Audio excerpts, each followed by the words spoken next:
"We are drowning in information but starved for knowledge" is a quote by John Naisbitt. Today, I am here to inform you of my communication concept curator project, which centers around the uses and gratifications theory. My name is Cecily Owens, and I find the reasons we use social media to be worth exploring, and that is why I chose to talk about my topic. And today, I'm going to be discussing the functions and aspects of my website about my topic, which is the uses and gratifications theory, and my failures, my successes, and my tricks. And lastly, I'm going to be discussing my plans for the future. Now that we've gone over what we're discussing in this speech, I will first discuss the functions of my website. To start off, I'll be discussing the blog portion.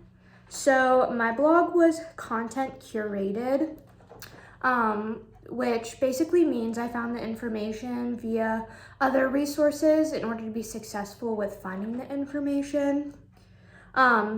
Even though the information was already available to the audience, I was able to put it all together in an easily accessible format. And my format was very quick and easy to use, which made my content easier to gain knowledge. And it was easier to gain knowledge than if somebody had just Googled the uses and gratifications theory. My blog also featured different features for interactions. You could easily communicate through the contact link. You could interact through the blog post via the comment section under the blog posts. The contact link basically just had all of my information on it, and it had a lot of my like my email, my phone number, and things like that that you could I believe my email was just under there, that you could contact me and you would be able to ask me questions or for further information. So when finding information that was content curated, it was definitely fun to go through and pick the information that I put on my site. I loved using the information that was already available to me. And they were already available to the audience because it was very valuable information that I found, and it would have taken me forever to gain that kind of knowledge that I found in that information. And I used all types of platforms to find my information, such as Instagram, Facebook, YouTube. YouTube was definitely my favorite though, because it was a really great place to find information, and they had a lot of interviews and fun little videos. There was scholarly interviews, funny videos, just a lot of videos to watch, and they were all really interesting. And I loved putting videos on my blog for my topic because my websites had some fun features included, and I just thought the videos were a really great way to gain knowledge to keep it interesting. A couple of fun features I had a quiz up, and I had a pull up at one point, and I thought those were just really great ways to be fun and interesting in my blog and to keep it active for the audience.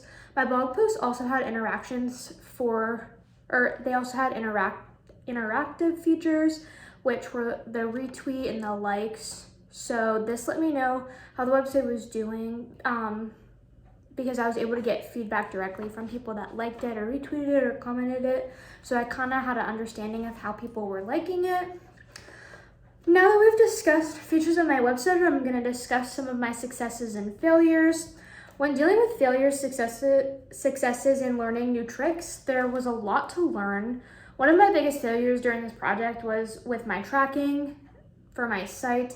I used the wrong codes multiple times, and it took me weeks to figure it out. I had to contact the professor to help me figure it out, and she ended up helping me by giving me some advice and another code to put.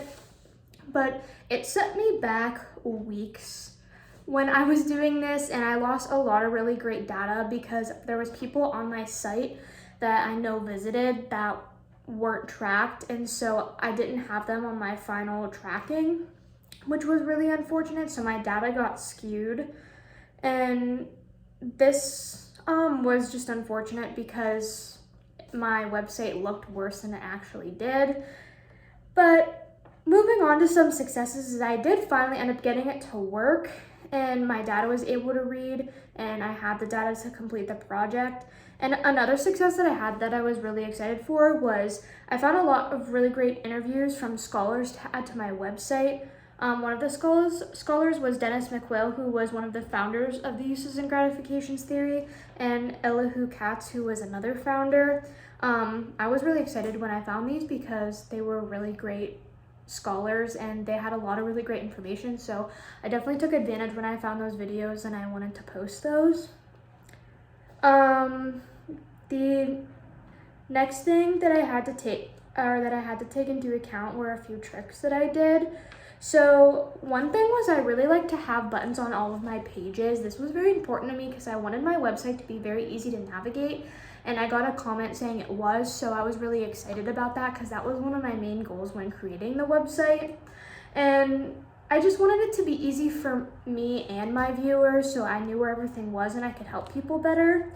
And I also loved creating individual pages. It was way easier to find information than having to scroll all the way down through a blog post, which I just thought that it was really efficient and it was better that way.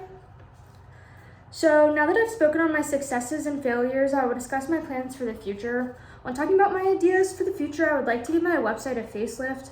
According to my analytics information, people only went on a couple of my pages for my website, which was unfortunate. I feel like I didn't have enough visually appealing things to put on my website. So I would like to make it more visually appealing to attract more viewers on my site. Attracting more visits is definitely going to improve my site, and I think it would be more visually stimulating. I would also like to further my research and future blog posts. I did do research, obviously, but there was times when I was pressed for time and I didn't have a lot of time to put into it. So in the future, I would definitely like to take more time and put more research into it. And I also would like to create better advertisements. I feel like not a lot of people knew about my website, which was unfortunate because I didn't have a lot of views. And part of it was because of my data skewed, but I definitely think I wasn't very good with getting the word out. And in the future, I would like to do that because I would like to interact with more people for my blog because I think it's more important and it's really great to know that kind of information. So those are some things that I would look to in the future. In conclusion, having all of this information available to us on the internet doesn't always mean we have the correct knowledge. So today I spoke about my communication concept curator project on the uses and gratifications theory. We discussed what my website did, my successes and failures, and lastly, my plans for the future. I hope you all learned successfully about my website and got some information on the trials and tribulations of my website, and thank you all for listening.